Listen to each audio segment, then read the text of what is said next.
Evangelho do nosso Senhor Jesus, segundo escreveu João, capítulo de número 4, versículo de número 10, vai dizer-nos assim a santa e poderosa palavra do Senhor.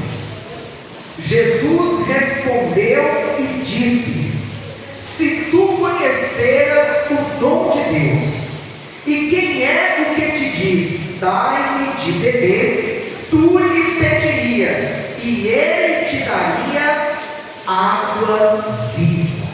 Aleluia. Somente o versículo de número 10, como é nosso costume, eu convido a igreja a repetir após mim: se tu conheceras o dom de Deus, e quem é o que te diz, dai-me de beber, tu lhe pedirias, e ele te daria água viva. Água viva. Aleluia. Coloca ainda no teu assento. É momento de falar com Deus. Senhor amado, Pai querido, Deus santo e todo-poderoso, estamos felizes, ó Pai, porque nesta noite já podemos, neste santo lugar, falar com o Senhor em oração. Podemos também louvar, exaltar e agradecer ao teu santo nome, através dos louvores que aqui foram entoados a Ti. E agora, a sua igreja espera receber uma palavra, não uma palavra que nasceu no coração do homem, não uma palavra que venha de conhecimento humano, porque aquilo que vem puramente de conhecimento humano é muito raso, é muito superficial. Mas aquilo, ó Pai, que vem da parte do Senhor, a palavra que nasce no teu coração e é ministrada ao coração da tua igreja, esta palavra, ela é poderosa, esta palavra, ela é transformadora. Por essa razão, ó Pai, nós te pedimos: vem, Senhor, mais uma vez ministrar ao coração da tua igreja. E para isso, ó Pai, lhe clamamos também que o Senhor venha agora abrir os nossos ouvidos espirituais, abrir, ó Pai, o nosso entendimento, para que nós possamos não apenas ouvir, mas entender a mensagem que o Senhor tem preparado a cada um de nós. E que esta palavra, ela seja como alimento para a nossa alma, combustível para a nossa fé, e como uma bússola, ó Pai, que nos aponta ao norte, que nos mostra o caminho da sua vontade, que é boa, perfeita e agradável.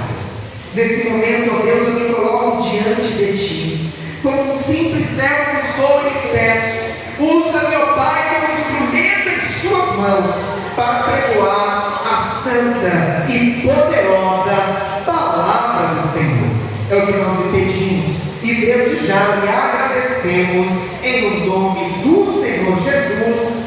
Amém, e graças a Deus. Agora eu te convido a dar a mais forte salva de palmas ao Senhor Jesus.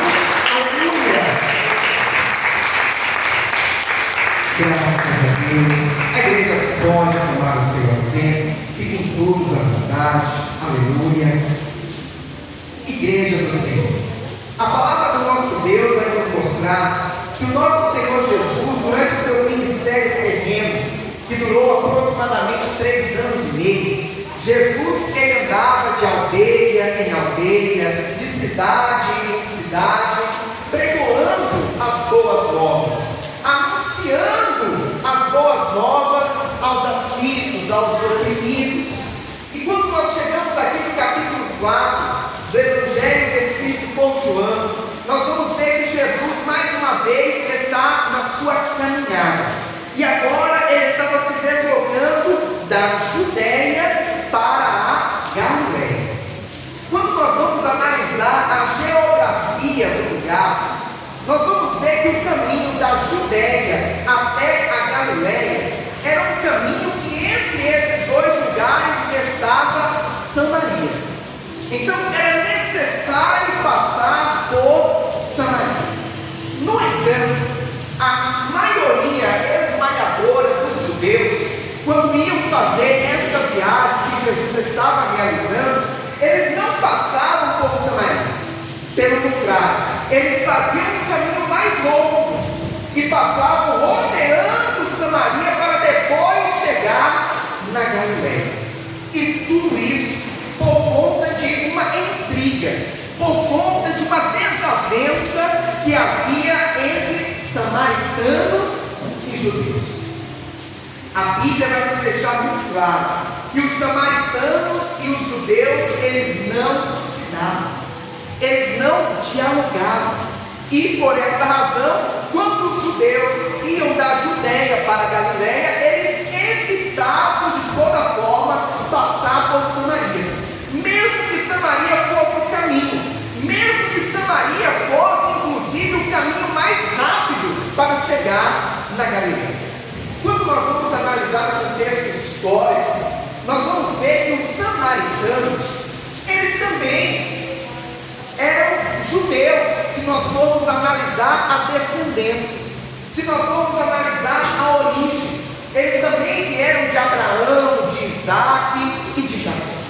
No entanto, os samaritanos, em um dado momento da história da nação dos judeus, eles se separaram dos demais judeus, por conta de um contexto, inclusive, político. Nós vamos ver que, na época do reinado de Salomão, a nação de Israel era uma única nação, era um único povo. No entanto, quando Salomão ele deixou o poder e os seus filhos assumiram, a nação de Israel se dividiu em dois reinos, reino do norte e reino do sul. No reino do norte, nós vamos ter Israel do norte. No reino do sul, nós vamos ter Judá. No reino do norte, a capital, Samaria. E no reino do sul, Judá, nós vamos ter a capital como sendo Jerusalém. E em meio a esse momento que começa a grande divisão, a grande separação entre eles. Porque o reino do norte, aonde ficava a cidade de Samaria, quando o rei assírio investiu sobre o reino do norte, ele levou muitos judeus para a Síria. Mas aqueles que ficaram, aqueles que permaneceram, alguns deles se envolveram com outros povos. Outros povos vieram e ali eles se misturaram. Deus havia dito para que a nação de Israel não se misturasse com outros povos. No entanto, aqueles que estavam em Samaria se casaram com pessoas de outras nacionalidades. E assim começou a haver ali uma mistura. Além disso, nós vamos ver também que aqueles que estavam em Samaria, aqueles que estavam ali no reino do norte, os reis que outrora governaram, permitiram que a idolatria entrasse dentro daquela nação, como é o exemplo inclusive do rei Acabe. E muitos ali começaram a introduzir dentro do culto que outrora era apenas ao Deus vivo, começou a introduzir costumes pagãos, com culto a outros deuses. Então, em meio a esta situação que ocorre a divisão de um povo que outrora era único em dois povos, judeus e samaritanos. Os judeus foram aqueles que não se misturaram com outros povos. Os samaritanos foram aqueles que se misturaram com povos de outras nações. Por esta razão, os samaritanos eles eram vistos pelos judeus como pessoas que precisavam ser deixadas de lado, como pessoas que precisavam ser desprezadas, porque eles já não tinham mais aquela mesma raiz que os judeus têm, vindo de Abraão, Isaac, Jacó. Eles agora já eram uma mistura com outros povos. E em meio a isso, que agora esse povo se divide. Quando um judeu via um samaritano, ele se afastava. Quando um samaritano via um judeu, de igual forma também se afastava. No entanto, Jesus, quando foi da Judéia para a Galileia, ele fez questão de passar dentro de Samaria. Pastor, mas Jesus não era judeu? Sim, Jesus era judeu.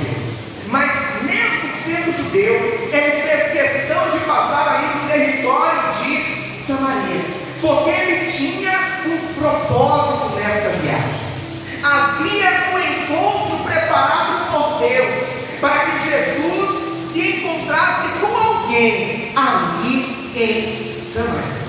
A palavra do Senhor vai nos falar que quando eles estão na viagem, quando Jesus está passando por Samaria, os discípulos se distanciam um pouco de Jesus para ir até o comércio local, comprar comida.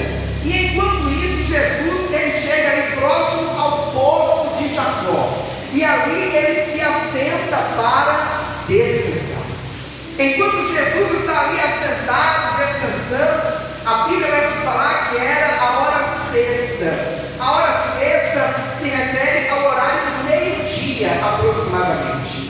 De repente, vem ali na direção onde Jesus estava, indo ao poço de Jacó, uma mulher samaritana.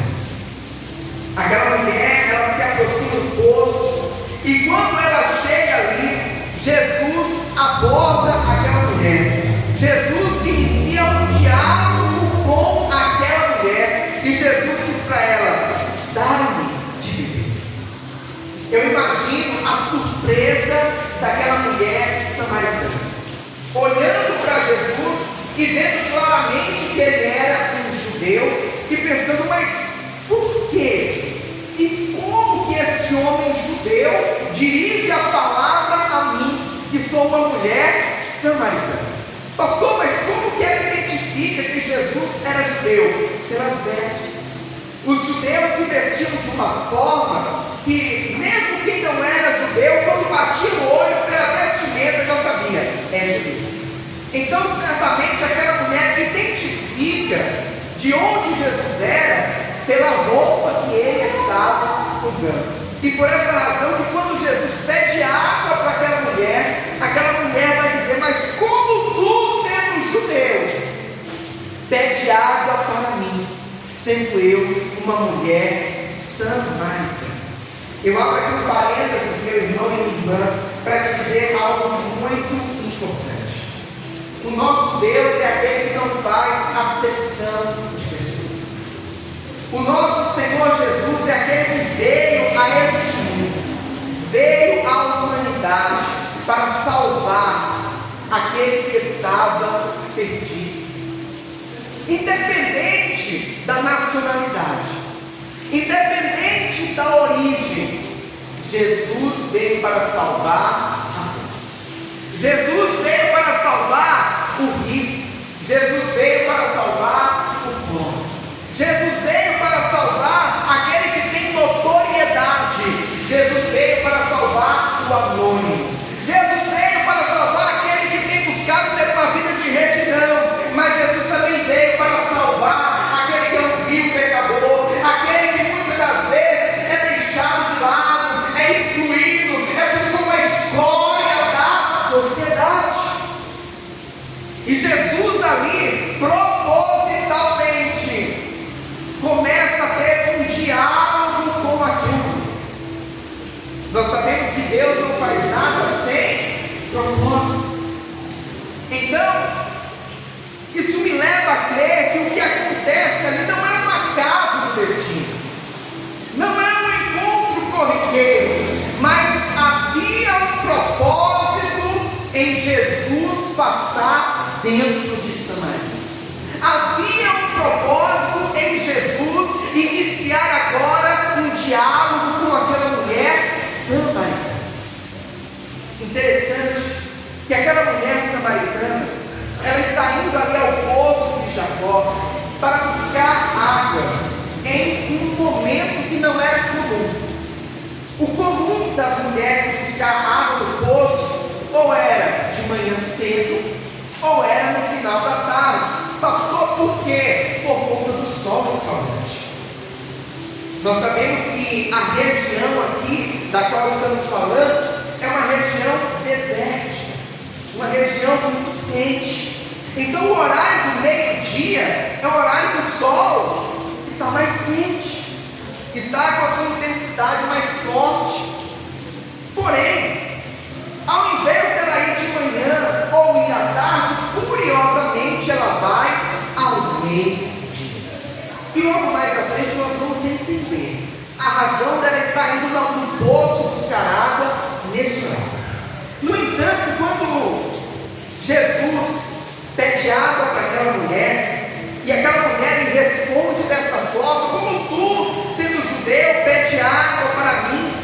judeu com uma mulher samaritana. Aquela mulher samaritana, conversando com Jesus, a mulher samaritana disse para Jesus: como sendo tu judeu, versículo 9, me pedes de beber a mim que sou mulher samaritana? Porque os judeus não se comunicam com os samaritanos. Jesus respondeu e disse, versículo 10, se tu conheceras o dom de Deus, e quem é o que te diz, dai-me de beber, tu lhe pedirias, e ele te daria água viva. Aleluia. Jesus agora vai começar a dialogar com aquela mulher e mostrar para aquela mulher que o que ele tem para oferecer a ela é muito maior do que o que ela pode dar a ele. Jesus estava pedindo água para saciar a sede do seu corpo, da sua carne, a água natural que nós bebemos. No entanto, a água que Jesus tem para oferecer a mim e a você, a água que Jesus tinha para oferecer àquela mulher, é uma água diferente, é uma água viva. E Jesus agora vai dizer para aquela mulher: mulher, se tu soubesses quem está te pedindo água, se você soubesse quem está diante de você pedindo um pouco de água para beber, seria você que me pediria água, e eu te daria uma água viva. Aleluia, louvado seja Deus. Ah, meu irmão e minha irmã, Jesus é aquele que tem para mim e para você água viva. Quando outrora estávamos no mundo, quando outrora vivíamos sem ter Jesus em nosso coração, estávamos sedentos, tínhamos dentro de nós um vazio que nada podia preencher.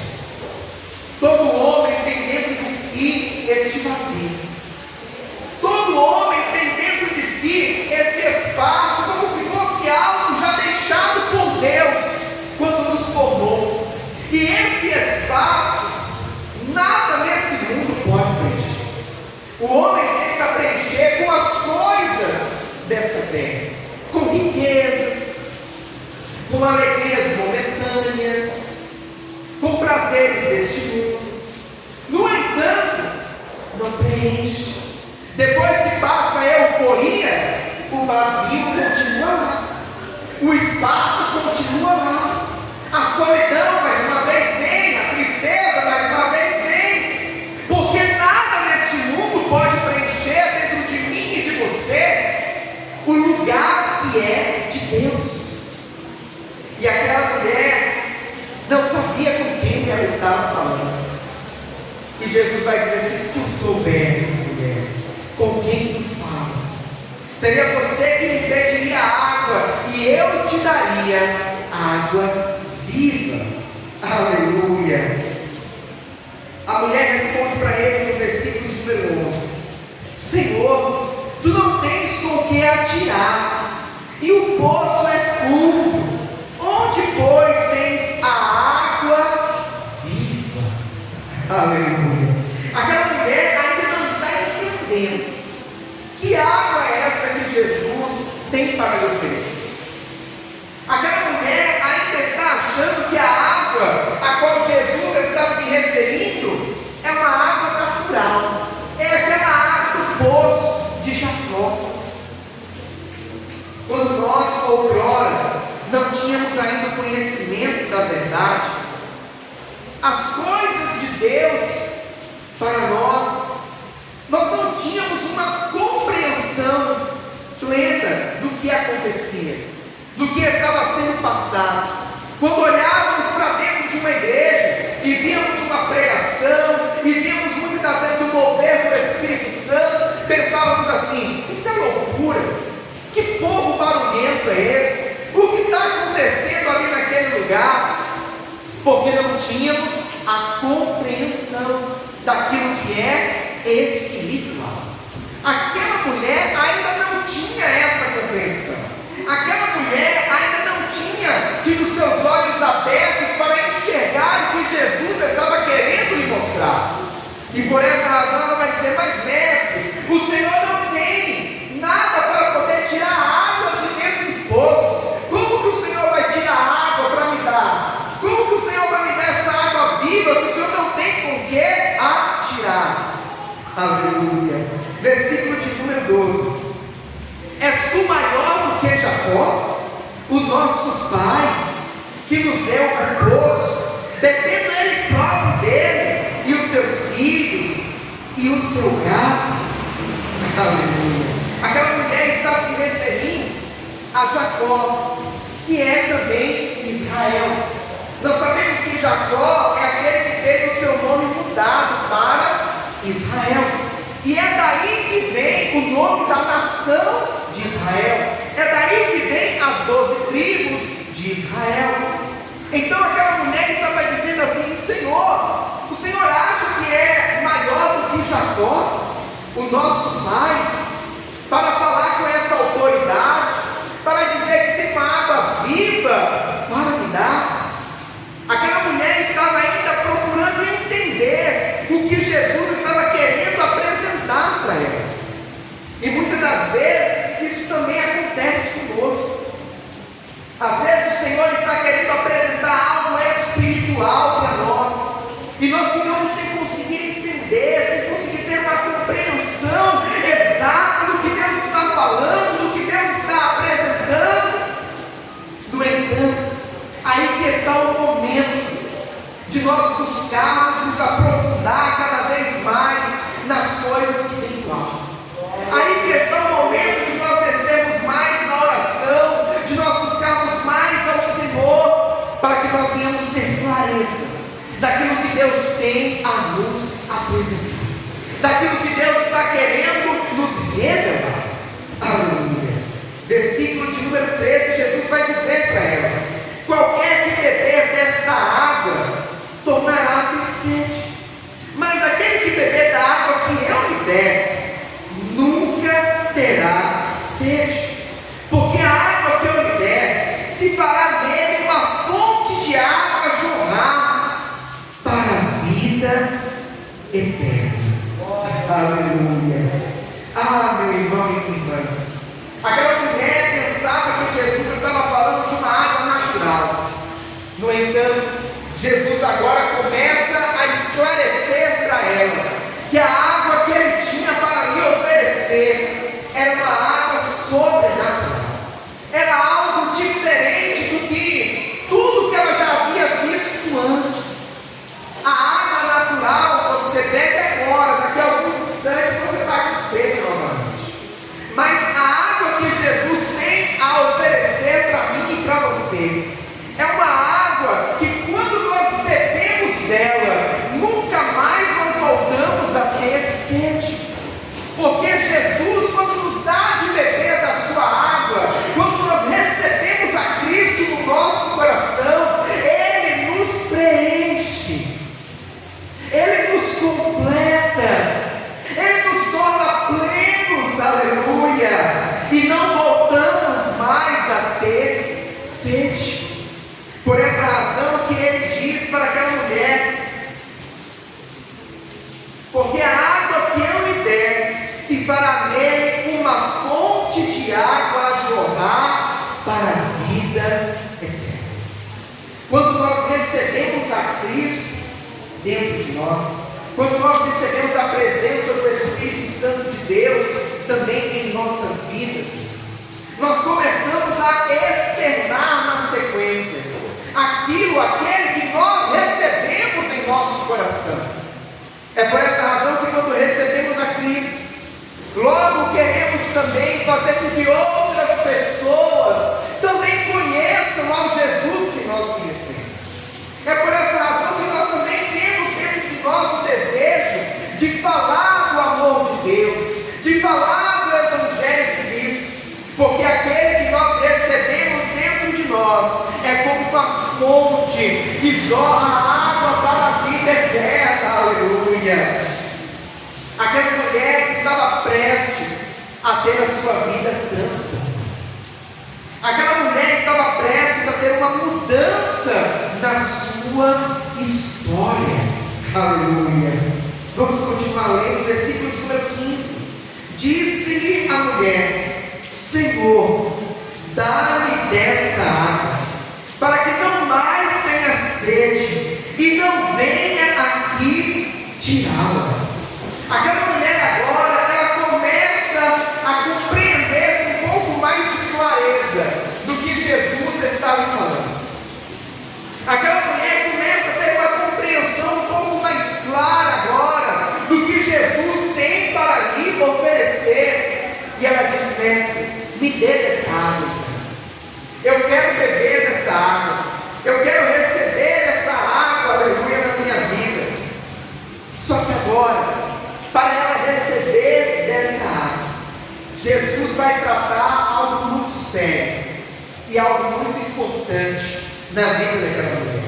Versículo de número 16, Jesus ele vai dizer: vai, chama o teu marido e vem cá.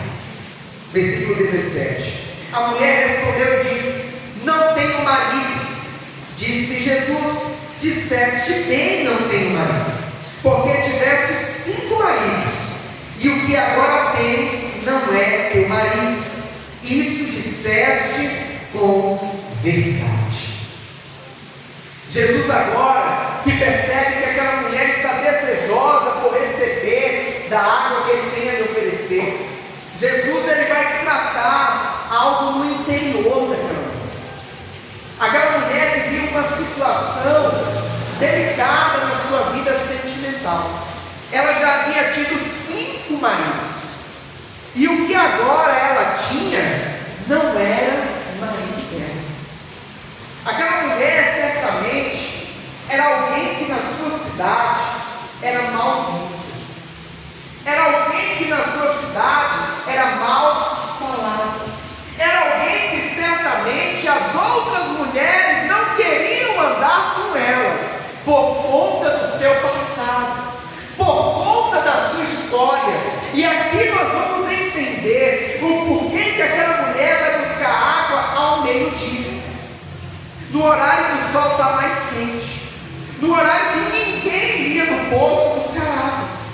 Ela vai ao meio-dia porque é o horário que tem menos gente, é o horário que ela não vai se encontrar com as outras mulheres, não vai se encontrar com as outras pessoas que conheciam a sua história, que conheciam o seu passado. Ela estava evitando ter um contato com as demais pessoas por conta da história que ela tinha. Ah, meu irmão e minha irmã, todos nós, quando recebemos a Cristo, antes de receber ao Senhor, nós tivemos um passado, e muitas das vezes não foi um passado do qual nos orgulhamos, não foi um passado do qual nós temos prazer de contar, mas muitas das vezes, pelo contrário, é um passado traumático, é um passado de dores, é um passado de vergonha. Quantas não são as pessoas que hoje estão na presença do Senhor, mas outrora, quando estavam no mundo, eram traficantes, eram pessoas que tinham uma vida no crime, eram mentirosos, eram adúlteros, e assim por diante. Todos nós temos um passado. Aquela mulher vivia uma história que era uma história que lhe trazia vergonha, era uma história que lhe diminuía, era uma história que lhe afastava das demais pessoas da sua cidade. E Jesus agora vai tratar essa situação. Interessante que uma ferida que está aberta, quando nós mexemos nela, dói, incomoda. Imagine quando você cai, machuca o joelho ou alguma outra parte do seu corpo. Eu me recordo bem quando eu era criança, que eu caía e ralava o meu joelho. E abro parênteses aqui para dizer que foram muitas as vezes que eu caí e ralei o joelho, porque eu corria demais. Eu era aquela criança que vivia correndo, então eu sempre estava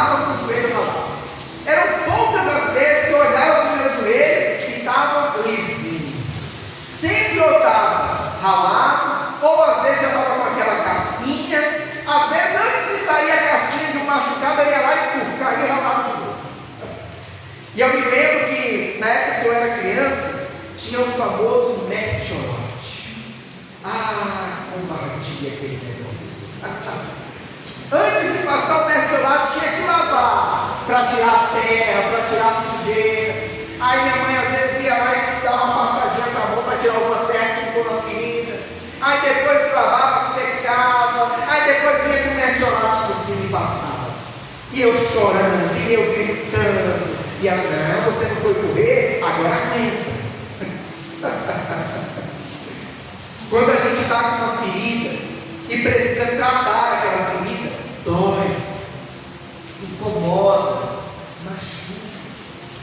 E Jesus viu que aquela mulher precisava ser tratada. Jesus disse: é verdade o que você está dizendo, que você não tem mais, porque você já teve sim, e o que hoje você tem não é demais. Aquela mulher vivia uma situação delicada, mas Jesus começa agora a tratar isso naquela mulher, para que ela tivesse uma transformação na sua vida, para que nós sejamos transformados por Jesus. Nós precisamos deixar Jesus nos tratar, nós precisamos deixar Jesus nos lapidar, nós precisamos deixar o oleiro moldar o vaso. E muitas das vezes, quando o vaso ele brinca, quando o vaso está com algum defeito, ele vai lá, desmancha e começa a fazer tudo de novo. Meu irmão e minha irmã, não é fácil, mas é necessário para que tenhamos a nossa vida transformada. Hoje em dia tem sido muito pregado um evangelho de facilidades, um evangelho que não precisa de mudança, não precisa de transformação. Venha como você está e fique como está. Só que a palavra de Deus vai nos mostrar diferente. A palavra de Deus vai nos mostrar que Jesus disse: venha como está. No entanto, na sequência, Jesus ele quer nos lapidar, ele quer nos moldar, ele quer nos trabalhar, para que nós venhamos ter uma transformação em nossas vidas. O Evangelho de Cristo é um Evangelho que muitas das vezes vai nos confrontar, vai mexer em algumas feridas, vai mostrar para mim e para você os nossos erros, as nossas falhas, aquilo que nós precisamos deixar para trás. E se você ouvir um outro Evangelho que não te fala de transformação, que não te fala de mudança de vida, que não te fala de renúncia, desconfie, porque esse Evangelho certamente não é o Evangelho de Cristo. O Evangelho de Cristo nos leva à mudança, nos leva à transformação. Jesus começa a tratar essa ferida aberta que aquela mulher tinha, para que ela tivesse uma transformação de vida, e para que ela compreendesse com quem que ela estava tratando. Tanto que quando nós chegamos agora no versículo de número 19, a mulher vai dizer: Senhor, vejo que és profeta. Aquela mulher agora reconhece que ela está falando com um homem de Deus, que ela está falando com um profeta. Aquela mulher reconhece que não está falando com um homem comum, mas está falando com alguém que conhece a história dela, mesmo sem nunca tê-la visto antes. Eu acho isso lindo, porque Jesus conhece a minha história. Quando Jesus nos resgatou lá do lamaçal do pecado, quando Jesus nos resgatou daquele passado de vergonha, não pense você que Jesus não sabia nada da tua história. Não pense você que Jesus te chamou achando que não houve nada de errado, não, o passado dele não teve nada que lhe envergonhasse. Pelo contrário, Jesus me resgatou, Jesus te resgatou, sabendo exatamente de tudo que nós havíamos vivido, de tudo que nós havíamos feito. Jesus conhece conhece o nosso pecado e o nosso levantar. Jesus sabe o que se passa na minha e na tua vida. E Jesus agora mostra para aquela mulher que sabe muito bem quem ela é. Mas mesmo sabendo quem ela é, mesmo sabendo da sua história, mesmo sabendo que era samaritana, ele estava ali porque ele queria mudar a vida daquela mulher, mudar a história daquela mulher. Ah, meu irmão, minha irmã, Jesus um dia olhou para mim, para você, e disse: eu quero mudar a história dele, eu quero mudar a história dela, eu quero tratar as suas feridas, eu quero trazer salvação e vida eterna. Jesus nos ama. Eu sei que para alguns isso já virou um clichê pentecostal, um clichê de crente, como alguns dizem aí fora. Ah, essa frase, Jesus te ama, Jesus te ama. No entanto, pode ter certeza que esta é uma frase verdadeira. É uma verdade comprovada. É uma verdade que aquele que ama já provou o seu amor. Jesus morreu na cruz do Calvário por cada um de nós, mesmo sendo nós vários e pecadores. Aleluia. Aquela mulher agora que vê que Jesus não é um homem comum, mas como ele é um judeu, aquela mulher agora ela vai ter um diálogo com ele no âmbito mais teológico da questão, se assim nós podemos dizer. O versículo de número 20, aquela mulher vai dizer assim: nossos pais adoraram neste monte. Ela está se referindo ao monte Gerizim, e vós dizeis que é em Jerusalém o lugar onde se deve adorar. Disse-lhe Jesus: mulher, creio que a hora vem em que nem neste monte, nem em Jerusalém adorareis o Pai. Vós adorais o que não sabeis, nós adoramos o que sabemos, porque a salvação vem dos judeus.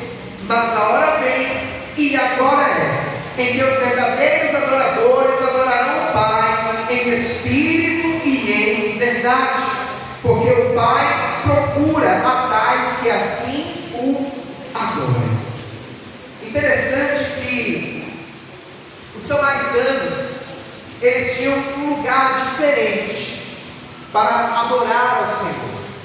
Enquanto os judeus acreditavam que o lugar de adoração era em Jerusalém, onde tinha inclusive o templo de Salomão, os samaritanos acreditavam que o lugar de adoração a Deus era no monte Gerizim.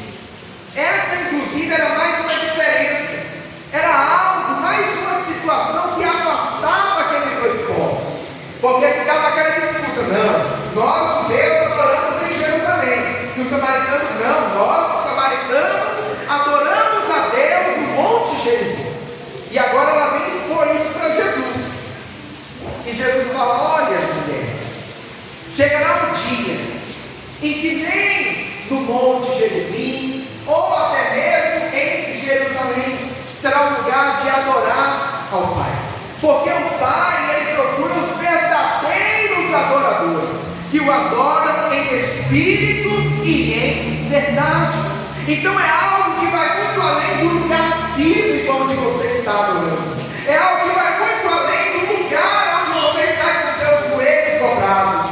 Mas é algo que vai de encontro ao meu e ao teu coração. A sinceridade na busca, a sinceridade na adoração ao nosso Deus. Aleluia. Ah, meu irmão e minha irmã, Jesus, ele disse: mas a hora vem, e agora é, em que os verdadeiros adoradores adorarão o Pai em espírito e em verdade, porque o Pai procura a tais que assim o adoram. A nossa adoração a Deus, ela precisa ser uma adoração sincera, A nossa busca ao Senhor, ela precisa ser de todo o nosso coração. A nossa adoração e a nossa busca a Deus, ela não pode nem deve ser com palavras vazias. Porque muitas das vezes as palavras transparecem algo, como se houvesse uma sinceridade. No entanto, nem sempre o coração está em total concordância com aquilo que está sendo falado. O Senhor é aquele que ouve muito além das palavras que saem da nossa boca, mas Ele olha para dentro de nós, olha para o nosso íntimo da alma e consegue sondar o que se passa no nosso coração. E o Senhor, Ele busca essa verdadeira adoração que vem de dentro de nós, esse verdadeiro clamor que parte da nossa alma para com Ele.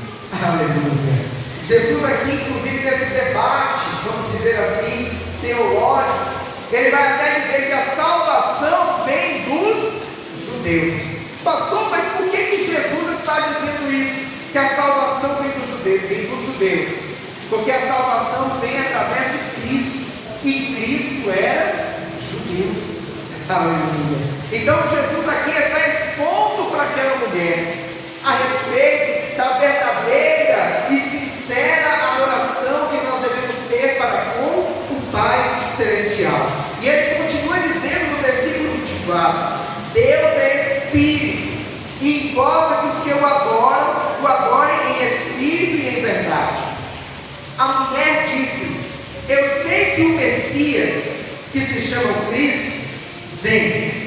Quando Ele vier, nos anunciará tudo.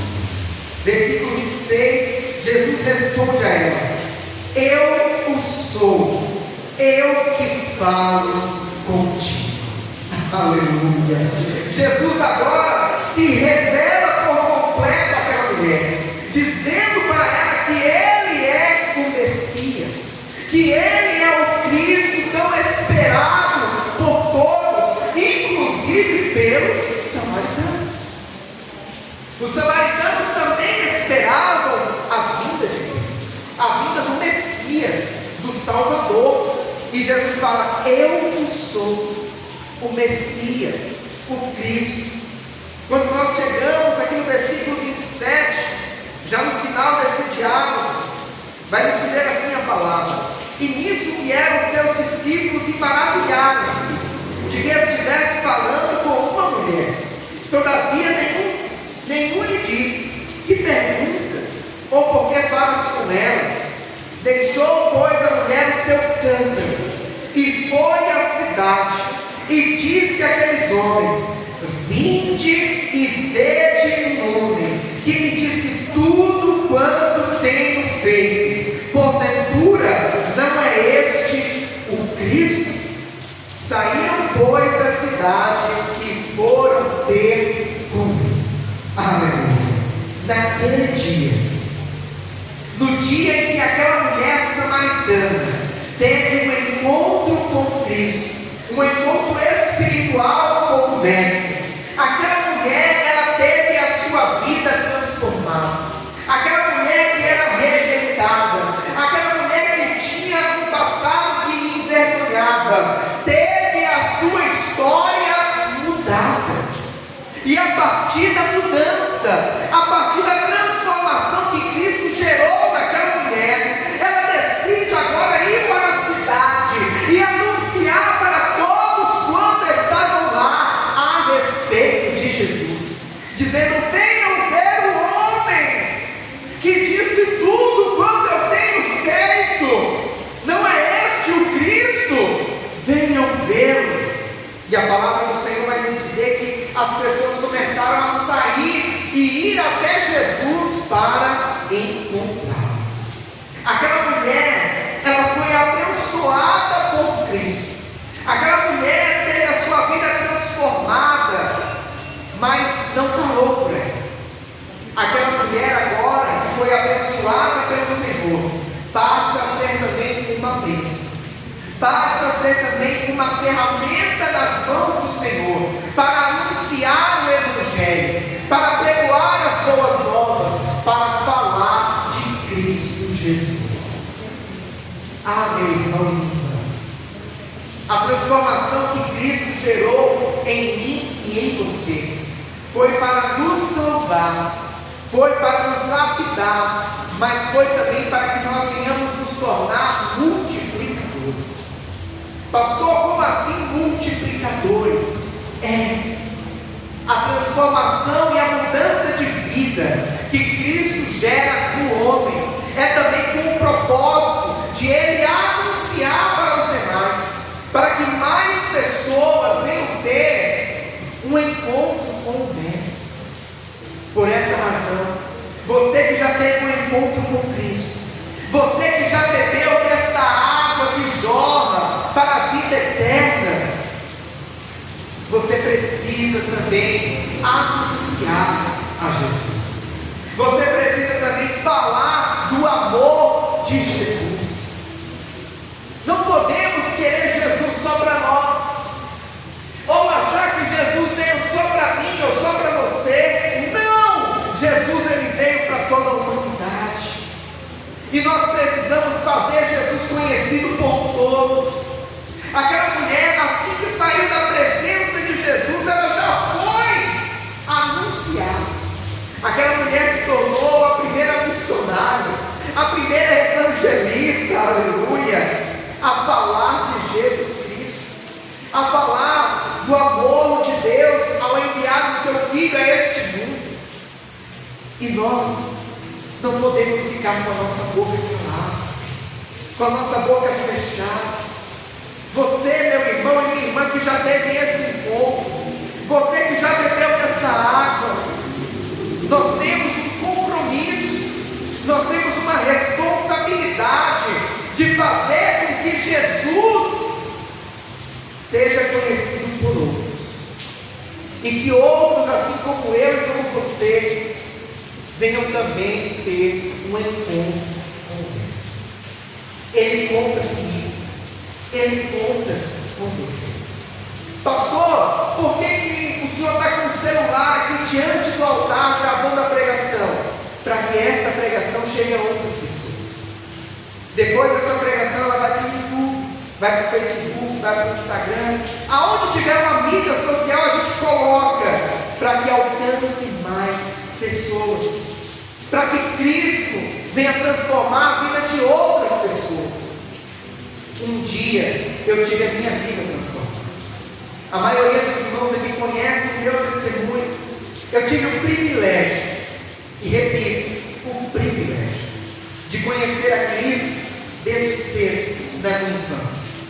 Aos 4 anos de idade aproximadamente, minha mãe, ela foi alcançada pelo amor de Deus, aceitou a Cristo, começou a ir para a igreja e me levava junto com ela. No entanto, naquele momento eu ainda não compreendia muito bem o que acontecia no culto, o que o pastor falava, mas eu estava ali junto com ela. Um belo dia, aos meus 7 anos de idade, naquele dia parece que Cristo, Ele abriu o meu entendimento. E tudo que o pastor estava falando de cima daquele altar, eu comecei a compreender. Meu coração começou a queimar. Naquele dia, pela primeira vez, eu senti o Espírito Santo de Deus queimando no meu coração. E eu olhei para minha mãe que estava do meu lado e disse: mãe, me leva lá na frente para falar com o pastor, porque eu quero ser crente. Era o meu linguajar da época, era o que eu entendia. Mãe, eu quero ser crente, me leva para falar com o pastor. Naquele dia, eu recebi a Cristo como único, exclusivo, suficiente e eterno Salvador da minha vida. Ali começou a minha caminhada com Cristo. Um pouco mais à frente, quando cheguei na minha adolescência, comecei a fazer evangelismo com um grupo de evangelismo da igreja, lá na Bahia. Começamos a pregar a palavra nos hospitais. Eu lembro que nós íamos todo domingo à tarde, o culto era à noite, nós íamos todo domingo à tarde no hospital da cidade. E entrávamos de leito em leito, de quarto em quarto, falando do amor de Deus e fazendo uma oração para cada uma daquelas pessoas. Logo mais, eu tive a primeira oportunidade de pregar a palavra na igreja, num culto de adolescentes. Aleluia! E assim o Senhor foi fazendo a sua obra, fazendo o seu trabalhar na minha vida. Mas uma coisa é certa: Deus me chamou para ser um multiplicador. E Deus te chamou também para ser um multiplicador. Esse chamado de Cristo para multiplicar não é apenas na vida daquele que é pastor, é obreiro, mas é para todo um cristão, todo aquele que um dia recebeu a Cristo na sua vida. O Senhor nessa noite tem uma palavra muito clara para mim e para você, que a transformação que um dia Ele gerou em nós venha frutificar e venha fazer com que outros mais se acheguem a Ele, através de cada um de nós, em nome de Jesus. Amém, amados? Vamos aplaudir bem forte ao Senhor Jesus nessa noite. Aleluia.